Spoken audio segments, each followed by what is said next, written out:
மத்தியில ஆளுகின்ற பாசிச பிஜேபி அரசானது சுமார் 1500 கோடிக்கு மேலாக நன்கொடை பெற்றுகிறார்கள்.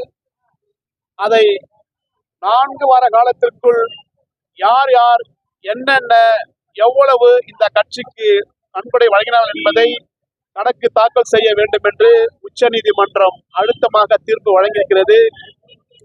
அதை கண்டிக்கும் விதமாக நாடு முழுவதும் காங்கிரஸ் தோழர்கள் ஆர்ப்பாட்டம் நடத்தி கொண்டிருக்கிற வேளையில் திடீரென ஒரு பழிவாங்கும் நோக்கத்தோடு பாசிச பாஜக அரசு காங்கிரஸ் கட்சியின் அதிகாரப்பூர்வமாக வங்கி கணக்கை முடக்கியிருப்பது சட்டத்திற்கு புறம்பானது, பழிவாங்கும் அரசியல் என்பதை வலியுறுத்தி இன்றைய தினம் இந்தியா முழுமைக்கும் ஆர்ப்பாட்டம் நடத்தி கொண்டிருக்கிறோம்.